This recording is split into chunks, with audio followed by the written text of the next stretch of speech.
আমিরে হামজা নিজেই বর্ণনা করেছেন।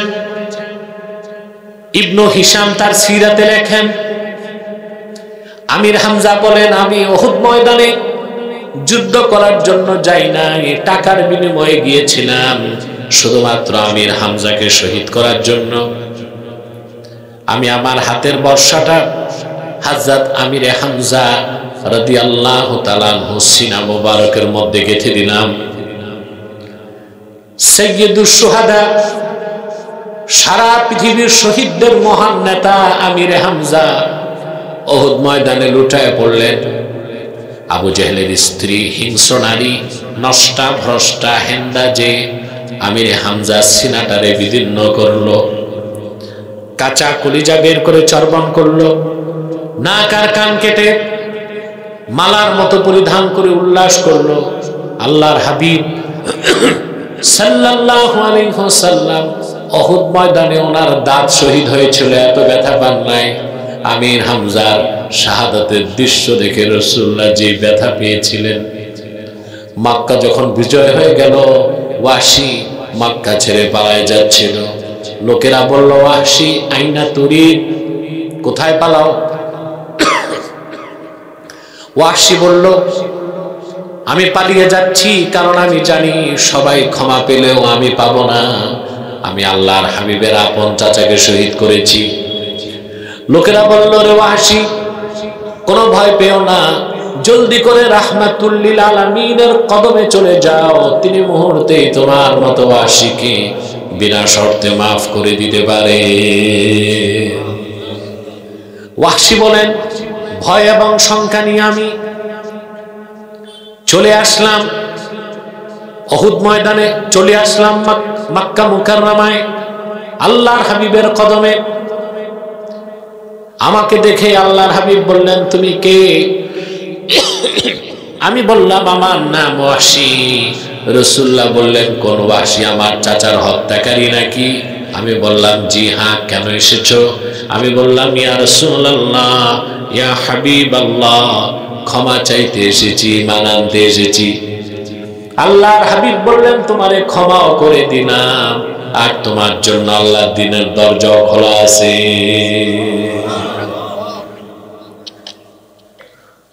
ওয়াহশী তিনি বললেন, ইয়া রাসূলুল্লাহ সাল্লাল্লাহু আলাইহি ওয়াসাল্লাম, লা উসলিমু হাত্তা আসমাআ কালাম আল্লাহ, যতক্ষণ না ওহীর মাধ্যমে এই কথা নিজ কানে না শুনবো যে আল্লাহ আমারে মাফ করবেন, ততক্ষণ পর্যন্ত আমি মুসলমান হব না।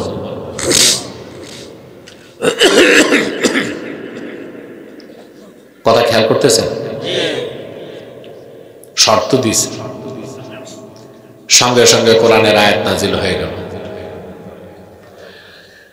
আল্লাহ রাব্বুল আলামিন ঘোষণা করলেন, والذين لا يدعون مع الله إلها آخر ولا يقتلون النفس التي حرم الله إلا بالحق ولا يزنون ومن يفعل ذلك يلقى أثاما।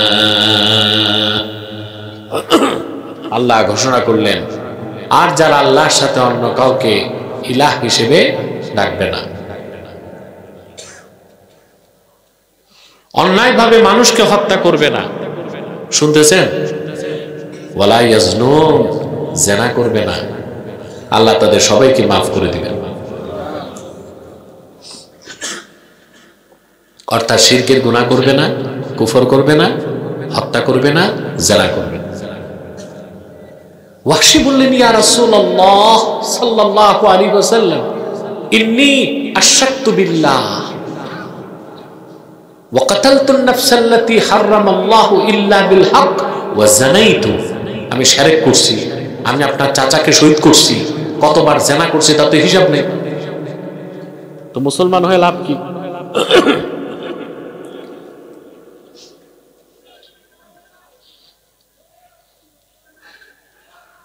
আবার আল্লাহর পক্ষ থেকে আয়াত নাজিল হয়ে গেল,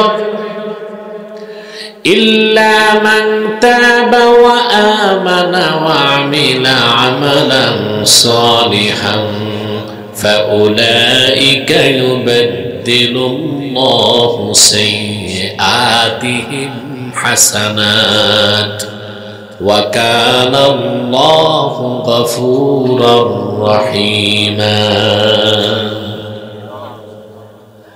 আল্লাহ রাব্বুল আলামিন ঘোষণা করে দিলেন, তবে তাদের মধ্যে যারা তওবা করে ঈমান এনে হৃদয়কে পবিত্র করে নিবে, নেক আমল করবে, আল্লাহ তাআলা তাদের জীবনের সব গুনাহ মাফ করে তাদের গুনাহগুলোকে আল্লাহ রাব্বুল আলামিন নেকের দ্বারা বদল করে দিবে। ওয়াহশী বলেন, ইয়া রাসূলুল্লাহ সাল্লাল্লাহু আলাইহি ওয়াসাল্লাম, এখনো তো মুসলমান হইতে পারবো না। আল্লাহর হাবিব বললেন, কেন? তিনি বললেন, আল্লাহ তো ঈমান আনতে বলছেন, আবার নেক আমল করতে বলছেন। আমি ঈমান আনবো, শিরক কুফর ছাড়বো, নেক আমল করতে পারবো কিনা ভরসা নাই। সুবহানাল্লাহ কইবেন। আল্লাহর পক্ষ থেকে আবার আয়াত নাজিল হয়ে গেল, ইন্নাল্লাহা লা ইয়াগফিরু আন ইউশরাকা বিহি ওয়া ইয়াগফিরু মা দুনা যালিকা লিমান ইয়াশা। নিশ্চয় আল্লাহ রাব্বুল আলামিন তার সঙ্গে কেউ যদি অন্যকে শরীক করে, আল্লাহ তাআলা শিরকের গুনাহ, কুফরের গুনাহ মাফ করবেন না। এছাড়া বান্দা যত বড় গুনাহ করুক, যাকে চান তাকে আল্লাহ বিনা তওবায় মাফ করে দিবে। ওয়াহশী বললেন, ইয়া রাসূলুল্লাহ সাল্লাল্লাহু আলাইহি ওয়াসাল্লাম, এখনো মুসলমান হইতে পারতেছি না। আল্লাহর হাবিব বললেন, কেন? ওয়াহশী বলল, ইয়া রাসূলুল্লাহ সাল্লাল্লাহু আলাইহি ওয়াসাল্লাম, আল্লাহ তো বলেছেন লিমান ইয়াশা, আল্লাহ যাকে চান তারে মাফ করবেন, আমার ক্ষেত্রে যদি না চান। মুসলমান, তুমি কথা বুঝতেছো না? সুবহানাল্লাহ। ঘুমাচ্ছেন? কে কে ঘুমান? হাত উঠান।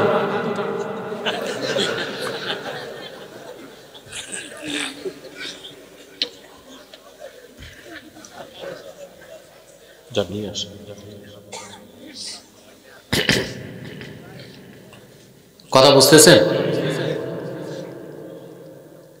ওয়াহশী বললেন, আল্লাহ যদি আমার ক্ষেত্রে না চান, আল্লাহ তো বলেছেন যারটা চান তারে মাফ করবেন, আমাকে যদি না চান। খেয়াল করছেন? একটা কথা বুঝে আসছে। সুবহানাল্লাহ। আল্লাহর হাবিবের সাহাবীরা ১৫০০ বছর আগে রাসূলুল্লাহর কাছ থেকে আল্লাহর জান্নাত লিখায় নিছে। সুবহানাল্লাহ, সুবহানাল্লাহ। এমনি কি আমাদের আকীদা সাহাবায়ে কেরাম সত্যের মানদণ্ড? এমনি? সুবহানাল্লাহ। এবার চলে আসলো চূড়ান্ত আয়াত।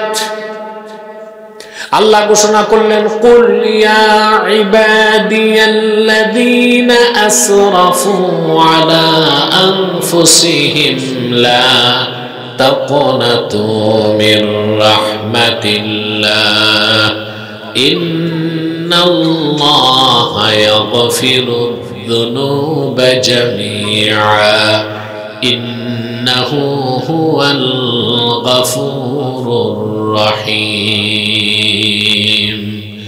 আল্লাহ ঘোষণা করলেন, প্রিয় হাবিব মুহাম্মদ সাল্লাল্লাহু আলাইহি ওয়াসাল্লাম, আপনি ঘোষণা করে দিন, ও আমার বান্দারা, তোমরা যারা নিজেদের উপর জুলুম করেছো, লা তাকনাতু মির রাহমাতিল্লাহ, আল্লাহর রহমত থেকে নিরাশ হয়ো না। আল্লাহ তোমাদের জীবনের সব গুনাহ মাফ করে দিবেন, তিনি গফুরুর রহিম।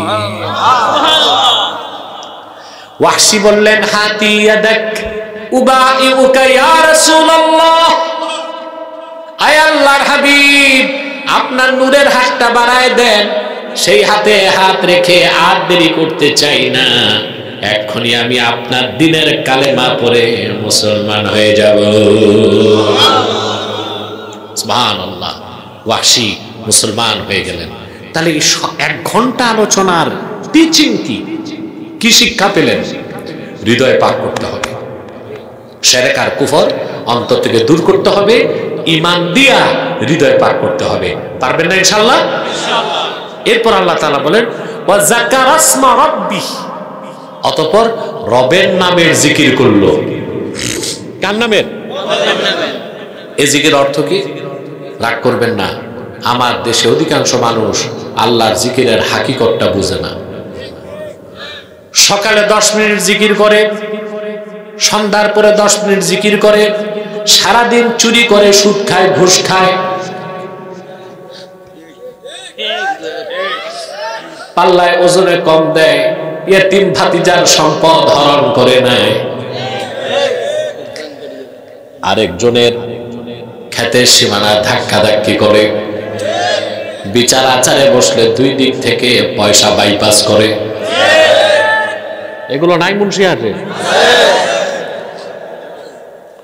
কিন্তু দেখা যায় পীরের মুরিদ সকালেও জিকির করতেছে, বিকালেও, সকালেও মোরাকাবা ঠিক, সন্ধ্যায় মোরাকাবা ঠিক, মাঝখানে শয়তানের তাবেদারি করতেছে না।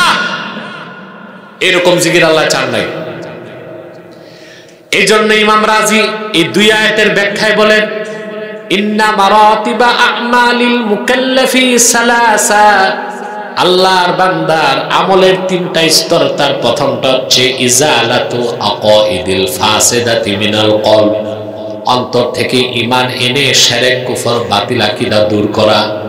2 নাম্বার হচ্ছে ইস্তিহদারু মারিফাতিল্লাহি আযজা ওয়া জাল্লা ফিল কলব, অন্তরের সর্বাবস্থায় আমার আল্লাহর স্মরণ রাখতে হবে, আল্লাহর মারিফতের ইলম অর্জন করে মারিফতের নূর দিয়া সিনাটারে মুনাওয়ার করতে হবে।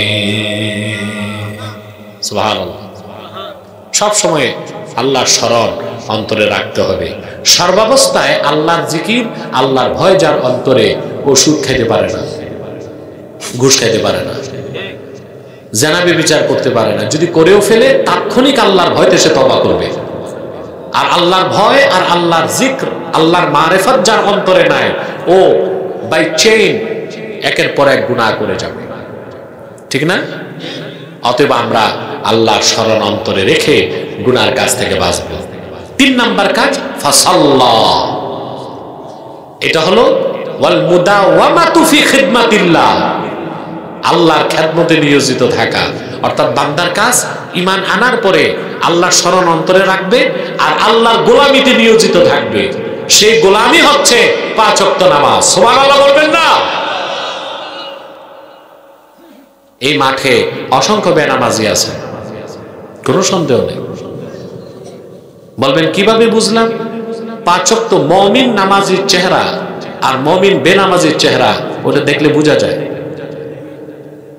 দেখলে বোঝা যায়, উপলব্ধি করা যায় লোকটা নামাজ পড়ে কি পড়ে না। বেনামাজিকে আমরা কাফের বলতে পারি না। আহমদ বিন হাম্বল কাফের বলছেন। আহমদ ইবনে হাম্বল বুখারীর ওস্তাদের ওস্তাদ, 99 বার স্বপ্নে আমার আল্লাহকে দেখছেন। কম বড় ইমাম না। উনি বলেছেন ইন্না তারিকা সালাতি ইউকাফফার ওয়া ইউকতালু মুরতাদ্দা, যে নামাজ পড়বে না সে কাফের, আর তাকে হত্যা করা হবে কাফের হিসেবে। অর্থাৎ বেনামাজিকে হত্যার পরে তার গোসল নাই, দাফন নাই, জানাজাও নাই, কাফনও নাই। কার ফতোয়া? শাফি আর মালিক বলছেন না, ইন্না তারিকা সালাতি লা ইউকাফফার ওয়ালাকিন ইউকতালু হাদ্দা, বেনামাজিকে হত্যা করা যাবে না, তবে মৃত্যুদণ্ড দিতে হবে হদ হিসেবে। অর্থাৎ মুসলিম হিসেবে মৃত্যুদণ্ড কি কার্যকর হবে, কাফের হিসেবে না। অর্থাৎ হত্যা করার পর তার গোসলও আছে, জানাজাও আছে, কাফনও আছে।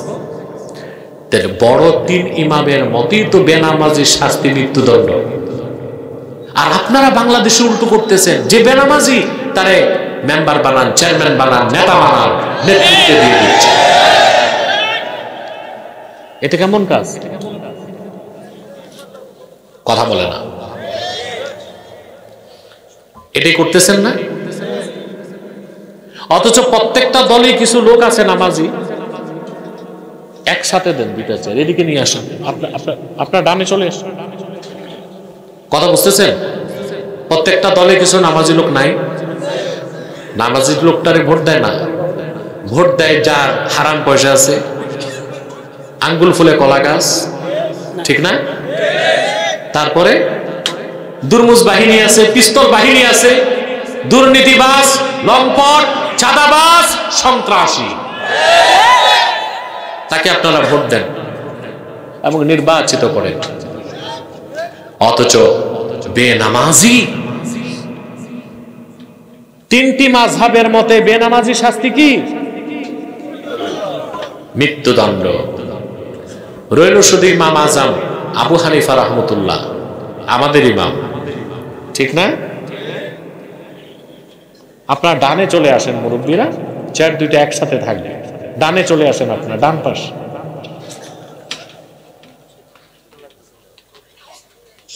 হ্যাঁ, এখানে রাখ, সামনে পাশ, ওটা পাশে করো,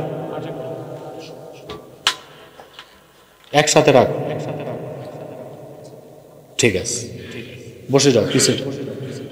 রেহালটা হাতে রাখো, এটা কোরআন কারীমের রেহাল, পা না লাগে। শুনতেছেন কথা? তিন মাযহাবের মতে বেনামাজি শাস্তি কি? রইল শুধু ইমাম আজম আবু হানিফা, আমাদের ইমাম, ঠিক না? ওনার ফতোয়া হচ্ছে ইন্না তারিকাস সালাতি লা ইউকাফফার ওয়া লা ইউকতাল ওয়ালাকিন ইউহবাসু ওয়া ইউদরাবু হাত্তা ইউসাল্লিয়া। বেনামাজিকে কাফেরও বলা যাবে না, হত্যাও করা যাবে না, তবে বেনামাজিকে অ্যারেস্ট করতে হবে। হালকা কিছু কিছু পেত্রাঘাত করতে হবে। হাত্তা ইউসাল্লিয়া, আর অন্য মতনে এসছে হাত্তা ইউহদিসা তাওবা, যতক্ষণ তওবা না। তো চিন্তা করেন, বেনামাজির শাস্তি হচ্ছে তাকে অ্যারেস্ট করতে হবে এবং কিছু কিছু বেত্রাঘাত করতে হবে। মুসলমান, আপনারা মেয়ে বিয়ে দেওয়ার আগে দেখেন ছেলের টাকা আছে কিনা। শোনেন, ইটালি চাকরি আছে, মেয়ে কাঁধে করে দিয়ে আসে, কিন্তু একবারও দেখেন না তার ঈমান ঠিক আছে কিনা, হালাল খায় কিনা, নামাজ পড়ে কিনা। দেখেন দেখেন না তো। আপনি প্রথমেই দেখবেন মেয়ের জামাই যারে বানাবেন তার ঈমান ঠিক আছে কিনা, হালাল খায় কিনা, অন্তত নামাজটা পড়ে কিনা। পারবেন না ইনশাআল্লাহ? শুনি বাংলাদেশে মেয়ে দেখতে গেলে ছেলে মেয়ে দেখতে যায় না, যায় তার ভাই, তার দুলা ভাই, খালা, নানি, এরা যায়। তারপর যে আজে বাজে কাজ করে, চুল মাপে, কান কয় ইঞ্চি দেখে, নাক কত অ্যাঙ্গেল, এরপর বলে হাঁটু। কিন্তু একবারও জিজ্ঞেস করে না মেয়ে ঈমান আকীদা বুঝে কিনা, নামাজ পড়ে কিনা, কোরআন শরীফ পড়তে পারে কিনা, ঠিক না? যেটা দেখা দরকার ওটা দেখে না, আজে বাজে জিনিস দেখে, ঠিক কিনা? তাহলে যুবকরা কান পেতে শুনে রাখো, হানাফি মাযহাবের মতে বেনামাজি কাফের নয়, কিন্তু একটা মাসালায় চারো মাযহাব একমত। কয়টা? ইন্না তারিকাস সালাতি আকবাহু মিনাল কাতিলি ওয়াজ জানি ওয়া মুদমিনিল খামরে ওয়াস সারিক। চোর, জিনাকার, হত্যাকারী, শরাবখোর, এদের সবার চেয়ে নিকৃষ্ট হচ্ছে বেনামাজি। মনে থাকবে? নামাজ ছাড়বা? ওয়াদা করো, ইয়া আল্লাহ ওয়াদা করছি আজ থেকে এক ওয়াক্ত নামাজ তরক করব না।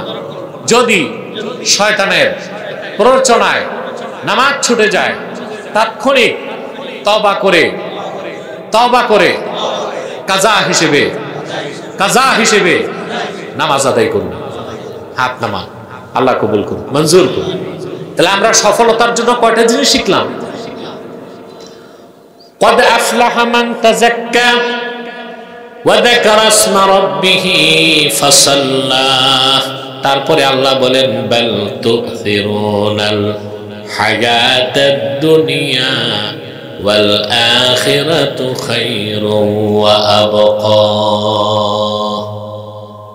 কাফেরেরা, তোমরা দুনিয়ার জীবনকে প্রাধান্য দিচ্ছ, অথচ আখিরাত হচ্ছে উত্তম এবং স্থায়ী। সুবহানাল্লাহ বলে। আল্লাহ কি আমাদের বলছেন দুনিয়া বাদ দিতে? না লাগবে? আল্লাহ আমাদেরকে এটা শিক্ষা দেন নাই যে আমরা যারা ইমানদার মুমিন মুসলমান মসজিদ মাদ্রাসা খানকা নিয়ে থাকবো আর ব্যবসা বাণিজ্য চাকরি বাকরি কৃষিকাজ বসো, এত তাড়াহুড়া কিসের? তোমরা কি আউলিয়া কেরাম যে তোমাদের মুনাজাত লাগে না?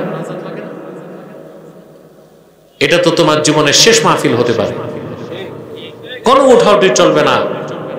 আজকের রওনাক বাক্স সভাপতি আল্লামা শাহ সুফি ফারুক সিয়ার সিদ্দিকী পীর সাহেব জনপুরি আমার বড় ভাই, তিনি আসতেছেন, তিনি নসিহত করে মুনাজাত করবেন। এটা তো তোমার জীবনে শেষ মুনাজাত হতে পারে। আর 10-15 মিনিট কি হবে তোমার? চুপচাপ বসো। আমি জানি অনেক রাত হয়ে গেছে, কিছুটা মানুষের অধৈর্য আসতেই পারে, তাও তো 1 ঘন্টা হয়ে গেছে বক্তব্য রাখতেছি। একটু জিকির করেন লা ইলাহা ইল্লাল্লাহ, লা ইলাহা ইল্লাল্লাহ, মহব্বতে লা ইলাহা ইল্লাল্লাহ, লা ইলাহা ইল্লাল্লাহ। কিছু যা স্লোগান দাও।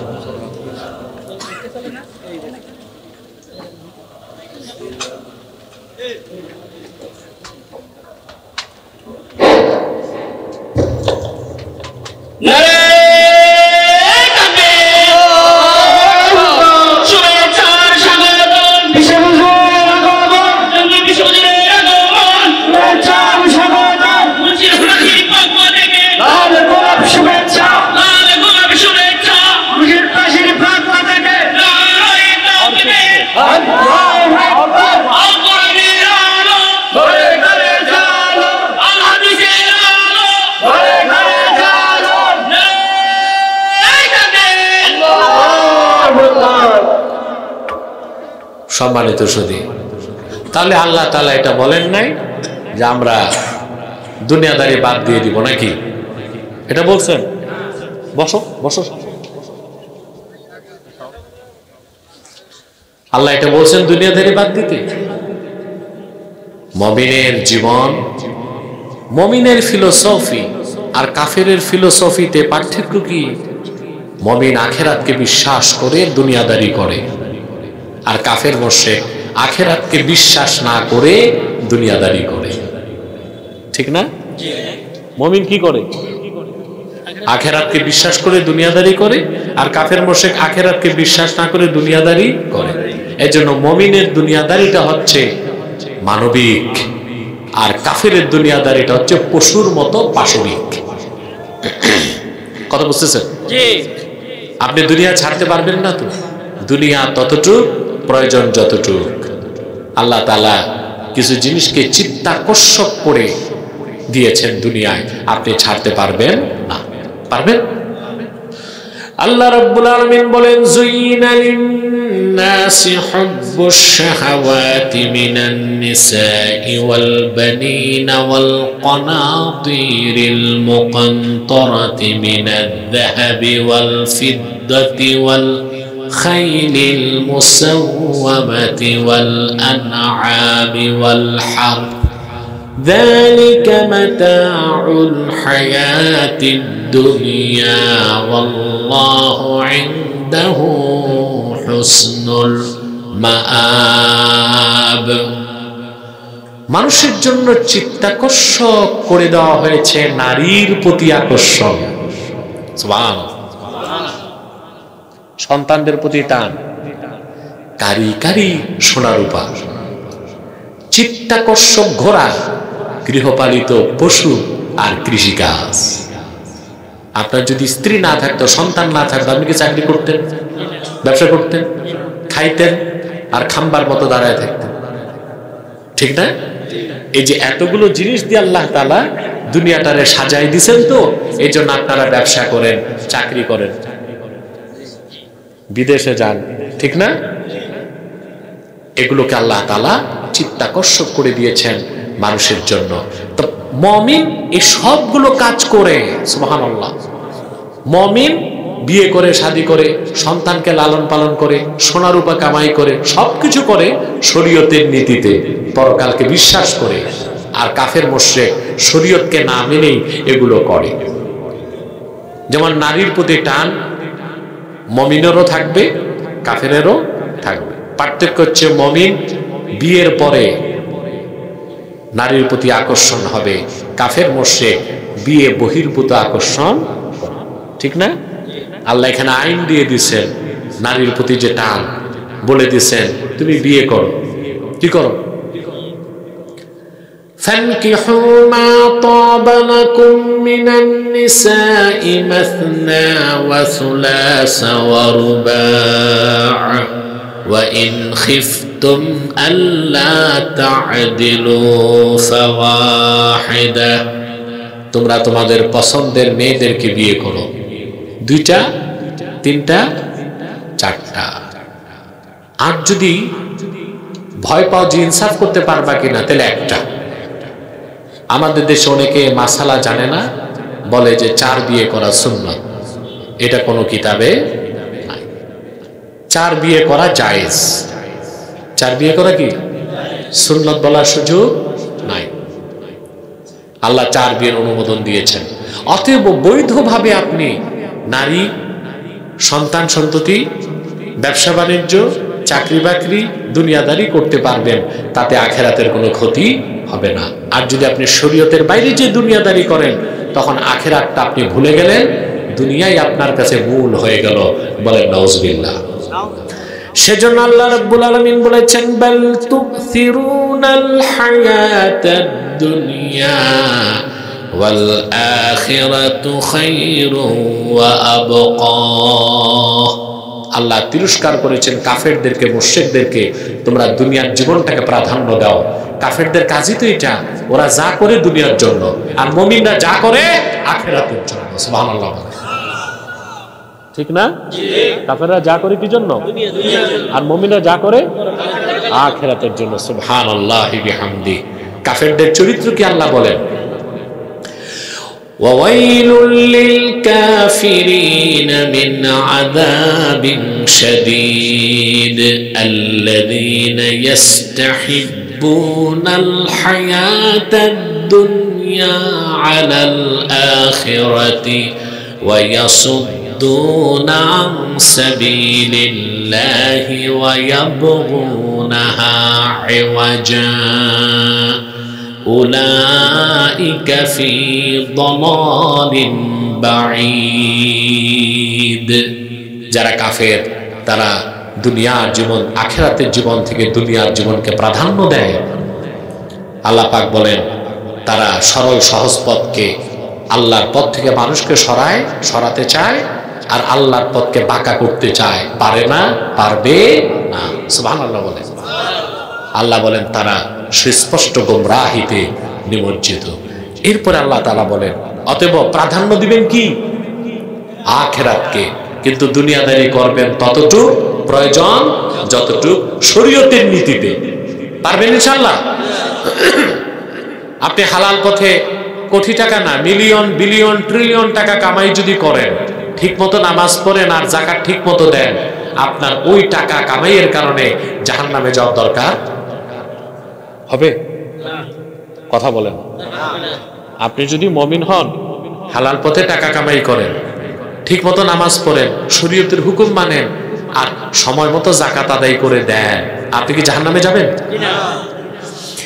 আল্লাহ রাব্বুল আলামিন বলেন, রিজালুল লা তুলহিহিম তিজারাতুন ওয়ালা বাইউন আন যিকরিল্লাহি ওয়া ইকামিস সালাতি ওয়া ইতাইজ যাকাতি ইয়াখাফুনা ইয়াওমান তাতাকাল্লাবু ফীহিল কুলুব ওয়াল আবসার।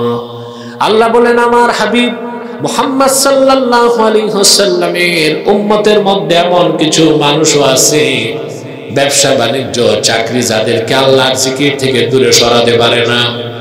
সময় মতো তারা নামাজ আদায় করে নেয়, সময় মতো যাকাত আদায় করে, আর সব সময় তারা সেই দিনটাকে ভয় করে যেদিন আল্লাহর ভয়তে সমস্ত মানুষদের চক্ষুগুলো আর অন্তরগুলো কম্পন করতে থাকবে। হালাল পথে চলতে হবে আপনাকে, আখিরাতের বিশ্বাস অন্তরে রাখতে হবে। পারবেন না ইনশাআল্লাহ? আল্লাহ তাআলা বলেন, ইন্না হাযা লাফিস সুহুফিল উলা সুহুফি ইব্রাহিম ওয়া মূসা।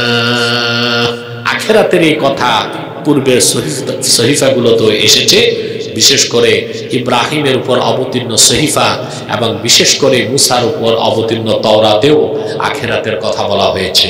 আজকে আমরা সূরা আলা থেকে যে 6টা আয়াতের ব্যাখ্যা শুনলাম, মনে থাকবে ইনশাআল্লাহ? কি শুনলাম? আমাদেরকে শিরক কুফর অন্তর থেকে দূর করে ঈমানের নূর দিয়া অন্তরকে পবিত্র করতে হবে, ঠিক না? আল্লাহর জিকির সবসময় অন্তরে রাখতে হবে। 3 নাম্বার 5 ওয়াক্ত নামাজ কথা বলে না, আদায় করতে হবে। 4 নাম্বার আখিরাতের বিশ্বাস মজবুত ভাবে অন্তরে রেখেই দুনিয়াদারি করতে হবে। আজকে প্রায় 1-1.5 ঘন্টা আমরা যা শুনলাম, এই সবক মনে থাকবে ইনশাআল্লাহ? আল্লাহ কবুল করুক, মঞ্জুর করুক, বলুন আল্লাহুম্মা আমিন। সম্মানিত সুধী, এখানে আপনারা বহুবার আমি এখানে এসেছি। হাদিয়ে বাঙ্গাল হাজর শাহ কারামত আলী জনপুর রহমতুল্লাহ স্মরণে মুন্সিরহাটের দারুস সাদ কারামাতিয়া খানকা এবং হাফিজিয়া মাদ্রাসা, ঠিক না? এই প্রতিষ্ঠানটি বহুদিন চলেছে, কোনো কারণে এখন বন্ধ। আপনাকে চান এই প্রতিষ্ঠান চলুক? আপনাদের দায়িত্ব কিনা? কথা বলেন। আরে ভাই, হাদিস শরীফে এসেছে মাল্লাম ইয়াশকুরিন নাস লাম ইয়াশকুরিল্লাহ, যে আল্লাহর বান্দা শুকরিয়া আদায় করতে পারে না, সে আল্লাহর শুকরিয়া আদায় করতে পারে না। শাহ কারামত আলী জনপুর রহমতুল্লাহি আলাইহি তিনি 50 বছর দ্বীনের দাওয়াত দিয়েছেন বাংলা, বিহার আর আসামে। ডব্লিউ হান্টার তার দ্য ইন্ডিয়ান মুসলিম বইতে উল্লেখ করেছে শাহ কারামত আলী জনপুর রহমতুল্লাহর হাতে 2 কোটি লোক মুসলমান হয়েছে। বাংলাদেশের 1000 বছরের ইতিহাসে আল্লাহর কোন ওলির মাধ্যমে এত সংখ্যক লোক মুসলমান হয় না। এজন্য কারামত আলী জনপুর রহমতুল্লাহকে বলা হয় বাংলাদেশের আধ্যাত্মিক স্থপতি। আধ্যাত্মিক স্থপতি। উনি ইন্তেকাল করেছেন 150 বছরের বেশি, 154 বছর হয়ে গেছে। আজও পর্যন্ত তার সিলসিলাকে আল্লাহ জিন্দা রাখছেন, তার আওলাদদেরকে আল্লাহ হকের উপর রাখছেন। সুবহানাল্লাহ বলবেন? এত প্রাচীন একটা সিলসিলা দেখান তো, যার বংশধর ওভাবেই আছে, একই নীতিতে আছে। পারবেন না তো দেখাইতে। হয় মাথা বিক্রি করছে, না আকীদা নষ্ট করছে, ধান্দাবাজি ঢুকছে, দুনিয়াদারি ঢুকছে, সঠিক পথ থেকে সরে গেছে, ঠিক না? আর এটা শাহ কারামত আলী জনপুর রহমতুল্লাহ তাওয়াজ্জু ফায়েজ ফুয়ুজাত শাহ কারামত আলী জনপুর রহমতুল্লাহ, যে ওনার বংশধর এখন চলতেছে 7ম টপকা। কোন টপকা? 7ম স্তর। কিন্তু তারা হাদিয়া বাঙ্গাল রহমতুল্লাহ মাসলাককে আঁকড়ে আছে এবং দ্বীনের দাওয়াতের কাজ বাংলাদেশে, শুধু বাংলাদেশে না, আমাদের বংশের লোক তা আসামেও সফর করে, আসাম বিহারেও করে। কথা বলেন। আমি এখন তো আমাকে ভিসা দেয় না, আমি 18 সালের আগ পর্যন্ত আসামে সফর করেছি, মাহফিলে গেছি, কলকাতাতে, আসামে, ত্রিপুরায়। একবার ত্রিপুরাতে গিয়েছি, আসামে গিয়েছিলাম। আমি যাব শুনে সারা আসাম থেকে মানুষ এসেছে। শুধু মাহফিলে অ্যাটেন্ড করতে মানুষ এসেছে 2200 গাড়ি নিয়ে। কত? 2200 গাড়ি নিয়ে। ওখানকার চ্যানেলগুলো প্রচার করছে মাহফিল। আমার নিরাপত্তার জন্য কেন্দ্রীয় সরকার 26 জন পুলিশ দিয়েছিল। এখন আর আমাকে যেতে দেয় না, কারণ আমি বাংলাদেশের স্বার্থটাকে দেখি। কথা বুঝতে পারছেন? আমি বাংলাদেশের নাগরিক। এই মুসলিম ভূখণ্ডে 3য় বিশ্বের 3য় শ্রেণীর একটা রাষ্ট্র ভারত। ওরে বাংলাদেশের মানুষ ভয় পাবে? আমার একটা লেকচারই তো দেখেছেন আপনারা, পশ্চিম বাংলায় তোরপার হয়ে গেছে, ঠিক না? অতএব যে কথা বলছিলাম, হাজরত হাদিয়ে বাঙ্গাল হযরত শাহ কারামত আলী জৌনপুরী রাহমাতুল্লাহি আলাইহির খিদমত গোটা উপমহাদেশে ছড়িয়ে আছে। আসামে, ত্রিপুরায়, বিহারে, বাংলাদেশ, আলহামদুলিল্লাহ। জৌনপুর থেকে এসেছেন, শুয়ে আছেন রংপুরে। কোথায়? 50 বছরের বেশি দিনের দাওয়াত দিয়েছেন, কয়েকবার মাত্র আপন দেশে গেছেন। ওনার সকল ছেলে মেয়ের জন্ম বাংলাদেশে, নদীতে, বজরাতে। হযরত হাফেজ আহমদ জৌনপুরী রহমতুল্লাহর জন্ম বাংলাদেশে, আব্দুল আউয়াল জৌনপুরী রহমতুল্লাহর জন্ম বাংলাদেশে। কারণ তিনি 25 বছর বয়সে সৈয়দ আহমদ বেরেলী রহমতুল্লাহর কাছ থেকে খেলাফত নিয়েছিলেন। তিনি জিহাদে যেতে চেয়েছেন, সৈয়দ আহমদ বেরেলী বলেছেন না, আমি নূর মোহাম্মদ নিজামপুরীকে, ইসমাইল শহীদকে, ইমামউদ্দিন নুরীকে জিহাদে নেব, তোমাকে রেখে যাচ্ছি বাংলার মানুষের জন্য। সুবহানাল্লাহ বলবেন। চলে আসলেন তিনি বাংলাদেশে, 25 বছর বয়সে প্রবেশ করলেন। 50 বছর প্রায় দ্বীনের দাওয়াত দিলেন, এদেশের মানুষকে দ্বীনের দীক্ষা দিয়েছেন। যেখানে গেছেন মসজিদ করেছেন, মাদ্রাসা করেছেন। 3টা বজরা ওনার সাথে থাকতো, একটা মাদ্রাসা ছিল, ভাসমান মাদ্রাসা। সুবহানাল্লাহ বলবেন।